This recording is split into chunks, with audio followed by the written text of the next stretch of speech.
शांति।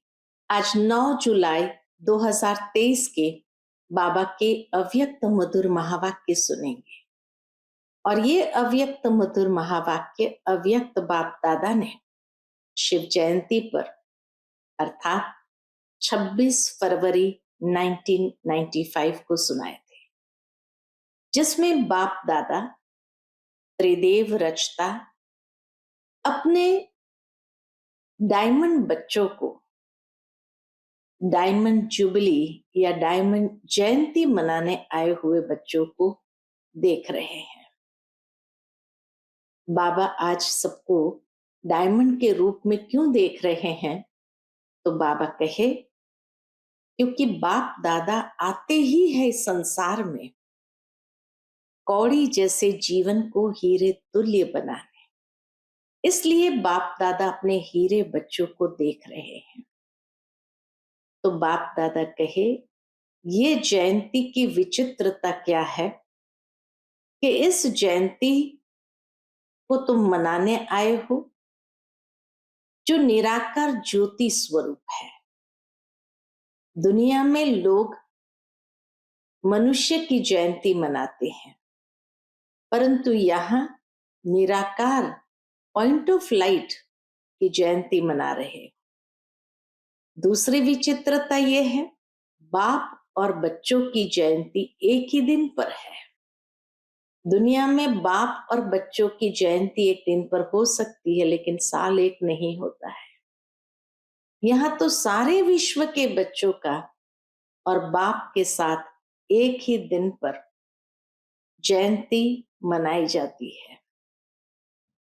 साथ ही साथ बाबा कहे, ये जयंती हीरे तुल्य जयंती है और ये जयंती सभी को उमंग उत्साह में ले आती है। लेकिन यह उमंग उत्साह सिर्फ एक दिन का है या कायम का है? बाबा कहे, स्वयं में देखो कि कायम का है। जीवन में उमंग उत्साह रहे, उसी के लिए उत्सव मनाए जाते हैं। लेकिन जैसे ही उत्सव खत्म होता तो उत्साह भी खत्म हो जाता है। लेकिन बाबा कहे, संगम युग का हर दिन उत्सव है, हर दिन तुम्हें उमंग उत्साह में रहना है। लेकिन बाबा ने यह भी देखा कि बच्चों के अंदर उमंग उत्साह कम क्यों हो जाता है। तो बाबा ने पहले भी कहा, जब कोई भी परिस्थिति आती है और उस समय वाय वाय करने लग जाते हैं, क्यों, क्या, कैसे, ये प्रश्नात्मक चिन्ह लगने लगते हैं, तो उमंग उत्साह कम हो जाता है। और उसके लिए विधि भी बाबा ने बताई है कि कैसे इन परिस्थितियों में क्यों क्या करने के बजाय, वाय वाय करने के बजाय फ्लाई करो, अर्थात उड़ जाओ। तो परिस्थिति एक छोटा सा खिलौना महसूस होगा और आप सहजता से अपने उमंग उत्साह को भी कायम रख सकेंगे और पास भी हो जाएंगे। बाबा ने ये भी देखा है और विधि भी बताई है कि बच्चे सदा पास विथ ऑनर होने के लिए बाप के पास रहो। जितना बाप के पास रहेंगे उतना हर परिस्थिति में पास विथ ऑनर बनते जाएंगे। क्योंकि बाबा ने देखा कि दिन प्रतिदिन माया भी नए नए स्वरूप लेकर के आती है, वही पुराने स्वरूप से बच्चों के सामने नहीं आती है। बाबा कहे, माया बहुरूपी है और इसीलिए हर बार एक नया स्वरूप लेकर के आती है। और खास करके जब देखती है बच्चों की कैसी स्थिति है, उस अनुसार वो अपना स्वरूप बना देती है। जब देखती है कि बच्चे अलबेले हुए तो और अलबेलापन ले आती है। जब देखती है कि बच्चे मूड ऑफ में है तो और ज्यादा मूड ऑफ कर देने का प्रयत्न माया का रहता है। तो बाबा कहे, हर बार माया भी अलग अलग स्वरूप में आती है और इसीलिए बच्चों को माया को पहचानने के लिए त्रिकालदर्शी और त्रिनेत्री होना आवश्यक है, क्योंकि बाबा कहे दिनों दिन समय नाजुक होता जा रहा है। अभी तो एक एक पेपर एक एक समय पर आता है, लेकिन जैसे जैसे नाजुक समय होता जाएगा तो चारों ओर से एक ही समय पर पेपर आएगा, और उस समय अगर आंतरिक स्थिति भी नाजुक है, माया के परवश है, तो फेल होने की संभावना ज्यादा है। इसीलिए बाबा कहे नाजुक समय में नाजुक मन की स्थिति ना हो, मन की स्थिति पावरफुल हो। जितनी पावरफुल होगी उतना हर प्रकार के समय को पास करते हुए पास विथ ऑनर हो जाएंगे। तो सुनते हैं आज के बाबा के अनमोल मधुर महावाक्य, विशेष शिव जयंती के निमित्त बाबा की प्रेरणाएं। आज की मुरली का टाइटल है संगम युग, उत्सव का युग है। उत्सव मनाना अर्थात अविनाशी उमंग उत्साह में रहना। आज त्रिदेव रचता त्रिमूर्ति शिव बाप अपने रूहानी डायमंड्स के साथ डायमंड जुबली व डायमंड जयंती मनाने आए हैं। इसी विचित्र जयंती को डायमंड जयंती कहते हो, क्योंकि बाप अवतरित होते ही है कौड़ी समान आत्माओं को हीरे तुल्य बनाने के लिए। तो बाप दादा चारों ओर के बच्चों को जो हीरे से भी अमूल्य है, सबको सामने देख रहे हैं। बाप दादा के आगे सिर्फ मधुबन की सभा नहीं है, लेकिन विश्व के चारों ओर के ब्राह्मण बच्चों की सभा है। सबके दिल की मुबारक के स्नेह भरे गीत कहो, बोल कहो, बाप समीप से सुन रहे हैं। तो खाली मधुबन में बैठे हुए को बाबा नहीं देख रहे, सारे विश्व की आत्माओं को देख रहे हैं। दिल का आवाज दिलाराम के पास पहले पहुंचता है। तो बाप दादा देख रहे हैं कि बच्चों के सेवा का प्रत्यक्ष प्रमाण चारों ओर से मधुबन बाप के स्वीट होम तक पहुंच रहा है। वैसे भी शिव जयंती को उत्सव कहते हैं। यथार्थ रीति से उत्सव आप ब्राह्मण ही मनाते हो। क्यों? उत्सव का अर्थ ही है सर्व उत्साह उमंग में रहे। उत्सव माना ही सर्व उत्साह उमंग में रहे। तो आप जो भी बैठे हो, सभी के दिल में उत्साह और उमंग कितना है? अविनाशी है या आज के लिए है? उमंग उत्साह को तो चेक करना है, लेकिन साथ में ये भी चेक करना अविनाशी है या आज के लिए है। अविनाशी है ना, इसलिए बाप दादा इस श्रेष्ठ संगम युग को उत्सव का युग कहते हैं। हर दिन आपके लिए उत्साह संपन्न है, हर दिन उत्सव है। जो गायन है, आप लोग टॉपिक रखते हो, कौन सा टॉपिक? अनेकता में एकता। तो प्रैक्टिकल में अनेक देश, अनेक भाषाएं, अनेक रूप रंग, लेकिन अनेकता में भी सबके दिल में एकता है ना, क्योंकि एक बाप है। चाहे अमेरिका से आए हो, चाहे अफ्रीका से आए हो, लेकिन दिल में एक बाप है। एक श्रीमत पर चलने वाले हो, दिल में एक बाप है और उनकी ही एक श्रीमत पर चलने वाले हो।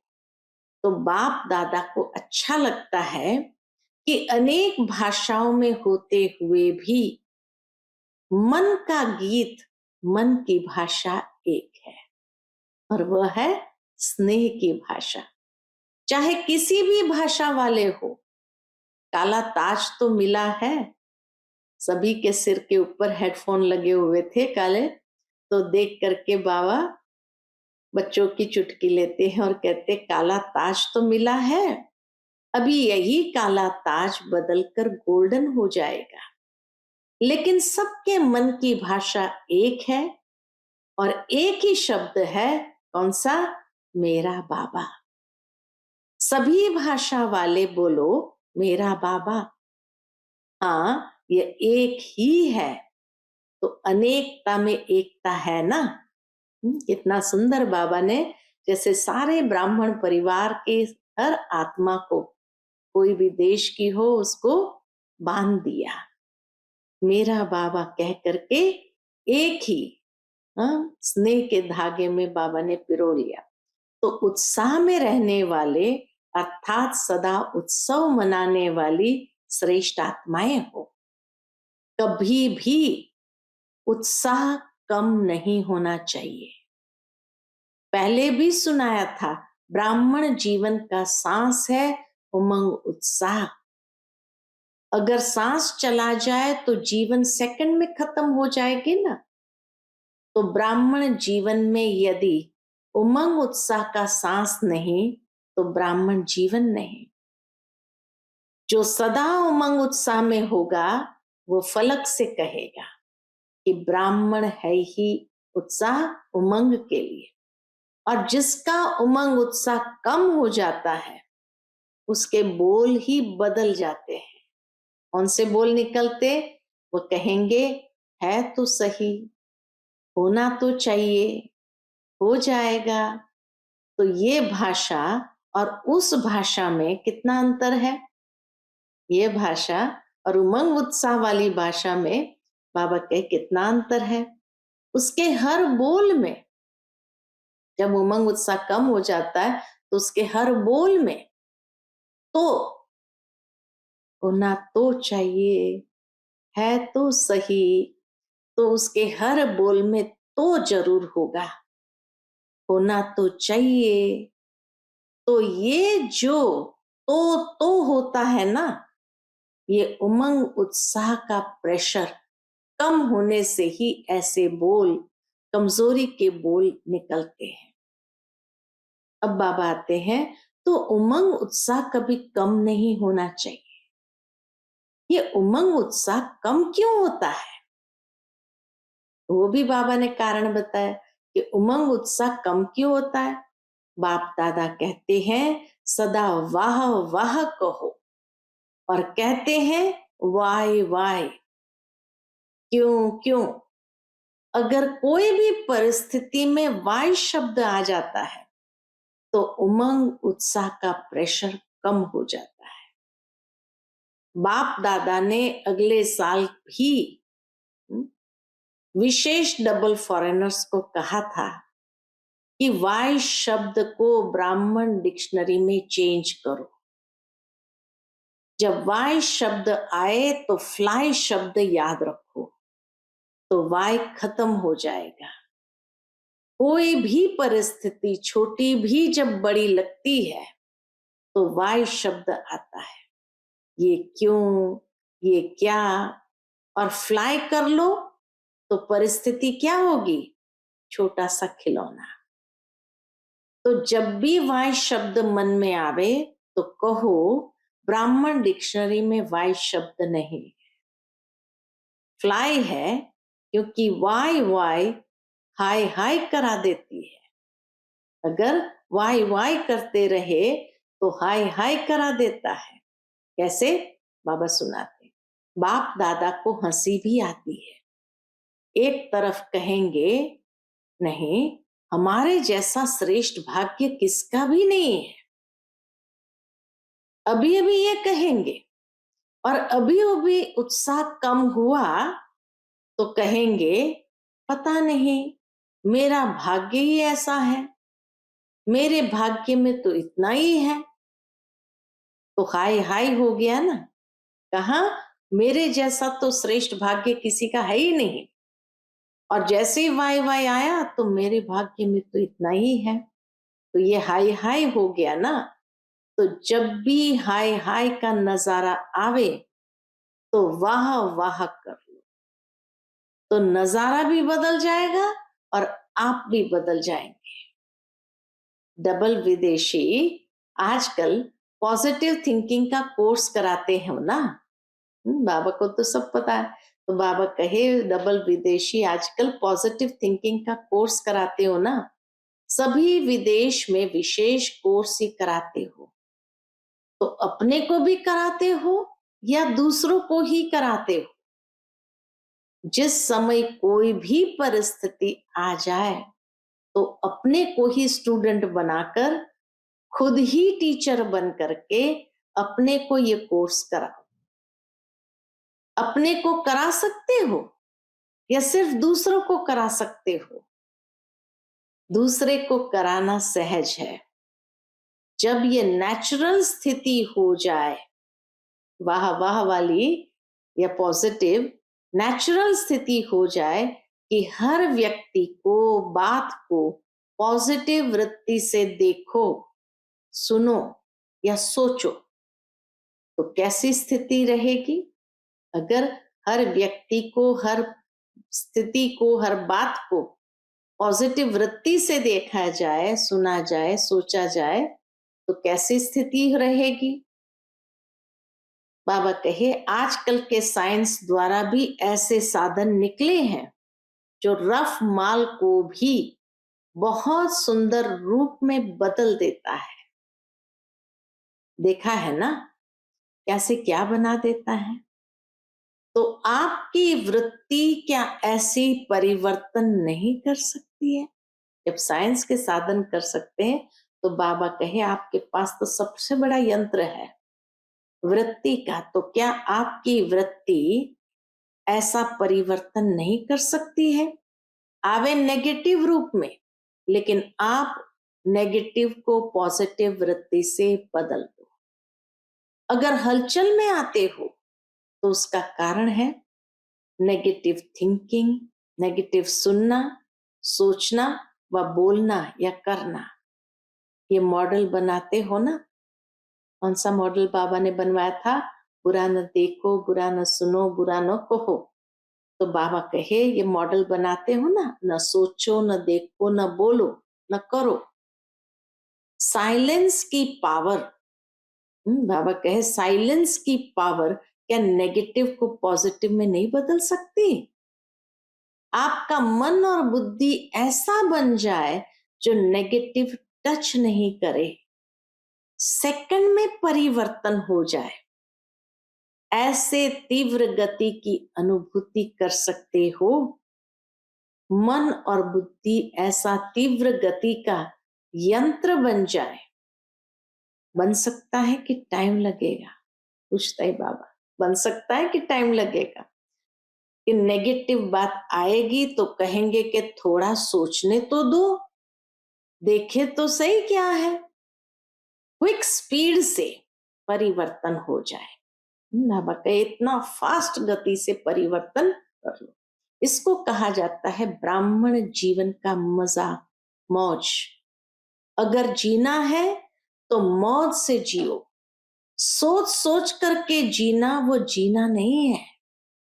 आप लोग औरों को कहते हो कि राजयोग जीवन जीने की कला है, तो आप लोग राजयोगी जीवन वाले हो ना? पूछते बाबा, आप लोग कौन सी जीवन वाले हो? राजयोगी जीवन वाले हो ना? कि कहने वाले हो जब राजयोग जीने की कला है तो राजयोगियों की कला क्या है? यही है ना। तो उत्सव मनाना अर्थात मौज में रहना, मन की मौज में, तन भी मौज में, मन भी मौज में, तन भी मौज में, संबंध संपर्क भी मौज में। कई बच्चे क्या कहते बाबा को? कई बच्चे कहते हैं अपने रीति से तो ठीक रहते हैं, अपने मौज में रहते हैं, लेकिन संबंध संपर्क में मौज में रहे ये कभी कभी होता है। लेकिन संबंध संपर्क ही आपके स्थिति का पेपर है। संबंध संपर्क ही आपकी स्थिति का पेपर है। यदि स्टूडेंट कहे कैसे है संबंध संपर्क स्थिति का पेपर, यदि स्टूडेंट कहे वैसे तो मैं पास विथ ऑनर हूं, लेकिन पेपर के टाइम पर मार्क्स कम हो जाते हैं, तो ऐसे को क्या कहेंगे? तो ऐसे तो नहीं होना, फुल पास होने वाले हो ना। बाप दादा ने सुनाया कि जो सदा बाप के पास रहते हैं वो पास है, हर परिस्थिति में पास है। पास नहीं रहते तो पास नहीं है। तो सदा कहाँ रहते हो? दूर रहते हो, पास नहीं रहते हो। डबल विदेशियों को तो डबल पास होना चाहिए ना। बाबा कहे डबल विदेशियों को तो डबल पास होना चाहिए ना। अच्छा, तो डबल विदेशियों ने इस बारी हाई जंप लगा दी, मधुबन में हाई जंप लगाकर पहुंच गए। इस बार हर वर्ष से ज्यादा संख्या में डबल विदेशी मधुबन पहुंचे हुए हैं। तो बाबा क्या कहते, अच्छा डबल विदेशियों को भी बाबा पूछते हैं, अच्छा डबल विदेशियों को भी कईयों को पटरानी बनने का चांस तो अच्छा मिला है। पटरानी बनने में मजा है कि नहीं? आप लोगों की तो अटैची इतनी है, उस पर ही सो सकते हो, क्योंकि एक बड़ी लेते हैं, एक छोटी लेते हैं। तो छोटी का तकिया बनाओ और बड़ी को क्या करो, चादर बनाओ। छोटी अटैची को तकिया के रूप में इस्तेमाल करो और बड़ी अटैची को क्या करो, उसके ऊपर सो जाओ। जगह बच जाएगी ना। अच्छा लगता है, बाप दादा सीन देखते हैं कैसे भारी भारी अटैचियां घिसट कर ला रहे हैं। सीन अच्छी सीन लगती है ना। संगम पर ये मेहनत भी थोड़े समय की है, फिर तो प्रकृति भी आपकी दासी होगी। तो दासियां भी बहुत होगी, कोई एक दो नहीं है। फिर आपको सामान उठाने की जरूरत नहीं। सतयुग में तो सामान उठाने की जरूरत ही नहीं है। क्यों नहीं है जरूरत? अभी अपना राज्य स्थापन हो रहा है। इस समय गुप्त वेश में हो, सेवाधारी हो, फिर राज्य अधिकारी बनेंगे। तो सेवाधारियों को तो सब प्रकार की सेवा करनी पड़ती है। जितना अभी तन मन धन और संपर्क से सेवा करते हो, बाबा कहे जितना अभी तन मन धन संपर्क से सेवा करते हो, उतना ही वहां सेवाधारी मिलेंगे सतयुग में। सबसे पहले तो कौन से सेवादारी? ये प्रकृति के 5 तत्व ही आपके सेवादारी बनेंगे। अपना राज्य भाग्य स्मृति में है ना। कितने बारी राज्य अधिकारी बने हैं? अनगिनत बार बने हैं और बनते ही रहेंगे।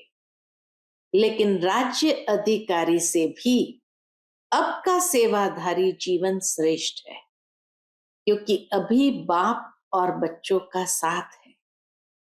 चाहे किसी भी प्रकार की सेवा है, लेकिन सेवा का प्रत्यक्ष फल अभी मिलता है।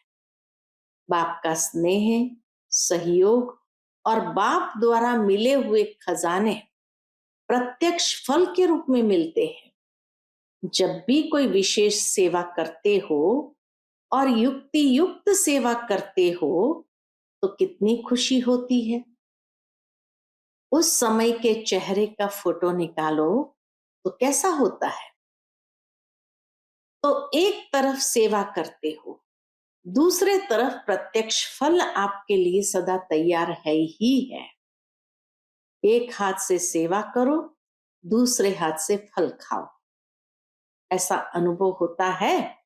पूछते बाबा कि सेवा में बड़ी मेहनत है। फिर बाबा आता है, सेवा में हलचल होती है या नहीं होती है? कभी कभी होती है। ये हलचल ही इसलिए आती है, इतना पॉजिटिव बाबा ने हम बच्चों को बताया है कि हलचल ही परिपक्व बनाती है, अनुभवी बनाती है। हलचल में वही आते हैं जो सिर्फ वर्तमान को देखते हैं, लेकिन वर्तमान में छिपा हुआ भविष्य जो है वो स्पष्ट नहीं दिखाई देता है। इसीलिए हलचल में आ जाते हो।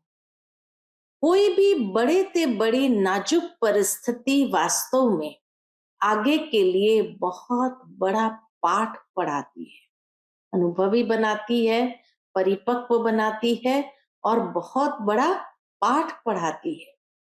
परिस्थिति नहीं है, लेकिन वह आपकी टीचर है।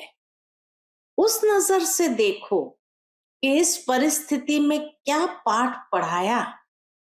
बाबा कहे उस नजर से देखो इस परिस्थिति ने क्या पाठ पढ़ाया। इसको कहा जाता है नेगेटिव को पॉजिटिव में परिवर्तन करना। सिर्फ परिस्थिति को देखते हो तो घबरा जाते हो, और परिस्थिति माया द्वारा सदा नए नए रूप में आएंगी। परिस्थिति माया द्वारा सदा नए नए रूप से आएगी, वैसे ही नहीं आएंगी। पिछली बार जैसे आई थी वैसे नहीं आएंगी। जिस रूप में आ चुकी है उस रूप में नहीं आएगी।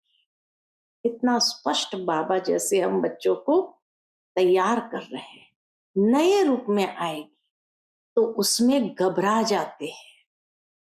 ये तो नई बात है, ये तो होता नहीं है, ये तो होना नहीं चाहिए।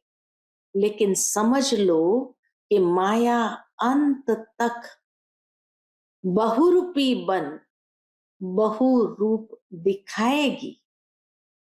माया को बहुरूपी बनना बहुत जल्दी और अच्छा आता है। जैसे आपकी स्थिति होगी ना, वैसी परिस्थिति बनाकर आएगी। माया क्या करेगी? जैसी आपकी स्थिति होगी वैसी परिस्थिति बनाकर आएगी। उदाहरण के तौर पर आज मानो आप थोड़ा सा अलबेले जीवन में हो, तो माया भी उसी अलबेली परिस्थिति के रूप में आएगी। फिर दूसरा, आज मूड थोड़ी ऑफ है, जैसी होनी चाहिए वैसी नहीं है, तो मूड ऑफ की परिस्थिति के रूप में ही आएगी। फिर सोचते हैं पहले ही मैं सोच रही थी, फिर ये क्या हुआ? पहले ही मैंने तो ये सोचा था ये होगा। तो बाबा कहे आपने ऐसा सोचा क्यों? इसीलिए माया को देखने के लिए, जानने के लिए, माया के स्वरूप को देखने के लिए, जानने के लिए त्रिकालदर्शी और त्रिनेत्री बनो। आगे पीछे सामने त्रिनेत्री बनो। आगे पीछे और सामने त्रिनेत्री बनो। आप सभी त्रिनेत्री और त्रिकालदर्शी हो ना? डबल फॉरेनर्स त्रिकालदर्शी है? यस या नो? तो सब बोलो हाँ जी या ना जी। तो सभी ने एक ही स्वर में कहा हाँ जी। अपनी भाषा से तो ये अच्छा बोलते हो, हाँ जी तो अच्छा बोलते हो, सब खुश हो? तो सभी ने कहा हाँ जी। इतने बड़े संगठन में मजा आ रहा है? तो सभी ने कहा हाँ जी। तो बाबा कहे कोई कोई यह तो नहीं सोच रहे हैं कि अगले वर्ष भीड़ में नहीं आएंगे, थोड़ा पीछे आएंगे। संगठन का मजा भी प्यारा है। बाबा ने एक ही लाइन में जवाब दे दिया, संगठन का मजा भी प्यारा है। वैसे आना तो प्रोग्राम प्रमाण ही है, ज्यादा नहीं आना, लेकिन आदत ऐसी होनी चाहिए। बाबा कहे स्वयं में आदत ऐसी होनी चाहिए जो सब में एडजस्ट कर सके। एडजस्ट करने की पावर सदा विजयी बना देती है। बहुत सुंदर बात बाबा ने कहा, एडजस्ट करने की पावर सदा विजयी बना देती है। ब्रह्मा बाप को देखा तो बच्चों से बच्चा बनकर एडजस्ट हो जाता, बड़ों से बड़ा बनकर एडजस्ट हो जाता। चाहे बेगरी लाइफ, चाहे साधनों की लाइफ, दोनों में एडजस्ट होना और खुशी खुशी से होना, सोच कर नहीं। कितनी बढ़िया बात बाबा ने कही। एडजस्ट भी होना है, लेकिन खुशी खुशी से होना, सोच कर नहीं। यहाँ दुखी तो नहीं होते हो, मधुबन में आए तो दुखी तो नहीं होते हो, लेकिन खुशी के बजाय थोड़ा सोच में पड़ जाते हो, ये क्या हुआ, कैसे हुआ। तो सोचने वाले को एडजस्ट होने के मजे में कुछ समय लग जाता है। अपने को चेक करो कि कैसी भी परिस्थिति हो, चाहे अच्छी हो, चाहे हिलाने वाली हो, लेकिन हर समय, हर सरकमस्टेंस के अंदर अपने को एडजस्ट कर सकते हो। डबल फॉरेनर्स को अकेलापन भी अच्छा लगता है और कंपेनियन भी बहुत अच्छे लगते हैं, लेकिन कंपनी में हो या अकेले हो, बाबा कहे कहीं भी हो, कंपनी में हो या अकेले हो, दोनों में एडजस्ट होना, यह है ब्राह्मण जीवन। ऐसे नहीं संगठन हो और माथा भारी हो जाए, नहीं, मुझे एकांत चाहिए, ये घमसान में नहीं, मुझे अकेला चाहिए। मन अकेला अर्थात बाहर मुक्ता से अंतर्मुख में चले जाओ तो अकेलापन है। कोई कोई कहते हैं ना, अकेला कमरा चाहिए, दो भी नहीं चाहिए। अकेला मिले तो भी मौज से सो, और 10 के बीच में भी सोना हो तो मौज से सो। फॉरेनर्स 10 के बीच में सो सकते हैं कि मुश्किल है? पूछा जब बाबा ने, सो सकते हो? तो सभी ने एक स्वर में कहा हाँ जी। तो बाबा क्या कहे, अच्छा अभी अगले वर्ष 20-20 को सुलाएंगे। देखो समय बदलता रहता है और बदलता रहेगा। दुनिया की हालतें नाजुक हो रही है। बाबा सावधान करते हैं, दुनिया की हालतें नाजुक हो रही है और भी होंगी, होनी ही है। अभी सिर्फ एक स्थान पर अलग अलग होती है, अभी सिर्फ एक स्थान पर अलग अलग होती है परिस्थितियां, आखिर में सब तरफ इकट्ठी होगी। तो नाजुक समय तो आना ही है। समय नाजुक हो लेकिन आपकी नेचर नाजुक नहीं हो। बढ़िया बात बाबा ने कही, समय नाजुक हो लेकिन आपकी नेचर नाजुक नहीं हो। कईयों की नेचर बहुत नाजुक होती है ना, थोड़ा सा आवाज हुआ, थोड़ा सा कुछ हुआ तो डिस्टर्ब हो गए। इसको कहते हैं नाजुक स्थिति, नाजुक नेचर। नाजुक मन की स्थिति और नाजुक नेचर। तो नाजुक नेचर नहीं हो, जैसा समय वैसा अपने को एडजस्ट कर सको। ये अभ्यास आगे चलकर आपको बहुत काम में आएगा, क्योंकि हालातें एक सदा एक जैसी नहीं रहनी है। और फाइनल पेपर, ये भी बाबा हमें सावधान करते हैं, फाइनल पेपर कैसे आना है, कहां से आना है। और फाइनल पेपर आपका नाजुक समय पर होना है, आराम के समय पर नहीं होना है, नाजुक समय पर होना है। तो जितना अभी से अपने को एडजस्ट करने की शक्ति होगी, तो नाजुक समय पर पास विथ ऑनर हो सकेंगे। पेपर बहुत टाइम का नहीं है, पेपर तो बहुत थोड़े समय का है, लेकिन चारों ओर की नाजुक परिस्थितियां, उनके बीच में पेपर देना है। इसीलिए अपने को नेचर में भी शक्तिशाली बनाओ। क्या करे, मेरी नेचर यह है, मेरी आदत ही ऐसी है, ये नहीं, इसको नाजुक नेचर कहा जाता है। देखो बाप दादा ने स्थापना के आदि में सब अनुभव करा लिया। क्या क्या अनुभव कराया? जब आदि हुई तो राजकुमार और राजकुमारियों से भी ज्यादा पालना, साधन सब अनुभव कराया और आगे चलकर बेगरी लाइफ का भी पूरा अनुभव कराया। शुरू में राजकुमारियों की तरह भी बाबा ने पाला, ये अनुभव कराया और आगे चलकर बेगरी लाइफ का भी पूरा अनुभव कराया। तो जिन्होंने दोनों अनुभव किए उनकी आदत बन गई।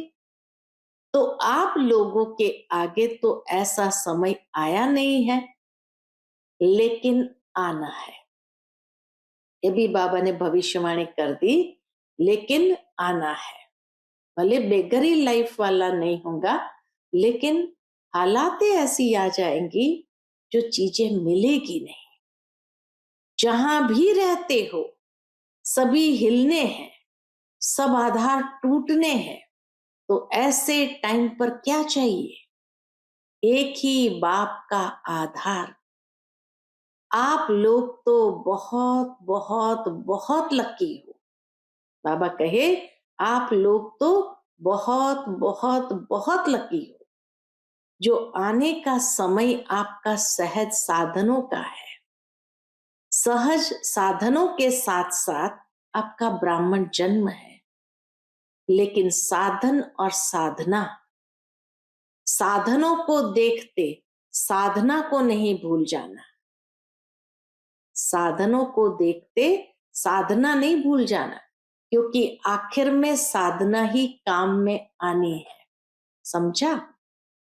अच्छा, चारों ओर के अमूल्य विशेष रत्नों को सदा हर दिन उत्साह से उत्सव मनाने वाली श्रेष्ठ आत्माओं को, सदा स्वस्थिति और सेवा के उन्नति में बैलेंस रखने वाली ब्लेसिंग के अधिकारी आत्माओं को, सदा परिस्थिति को सहज पार करने वाली ऐसे अचल अडोल महावीर आत्माओं को बाप दादा का याद प्यार और नमस्ते।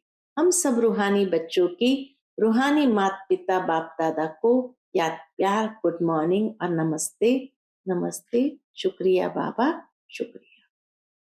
आज का बाप दादा का मधुर वरदान हम बच्चों के प्रति है, संपूर्णता द्वारा संपन्नता की प्रारब्ध का अनुभव करने वाले सर्व जमेलों से मुक्त भव। फिर से पढ़ती हूं, संपूर्णता द्वारा संपन्नता की प्रारब्ध का अनुभव करने वाले सर्व जमेलों से मुक्त भव।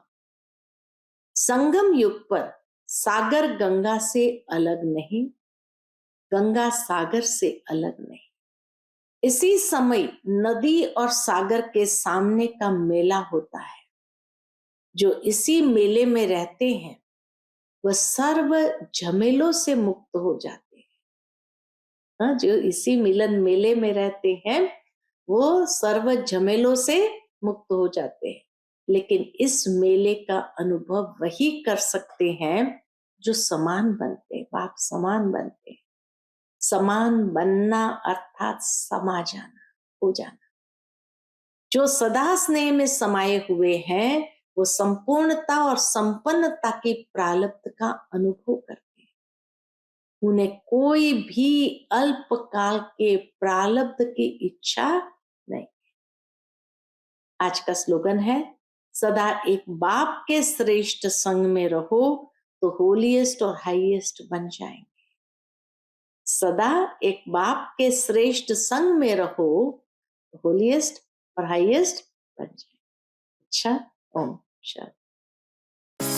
Click here to like, subscribe, and press the bell icon to stay updated with our latest videos.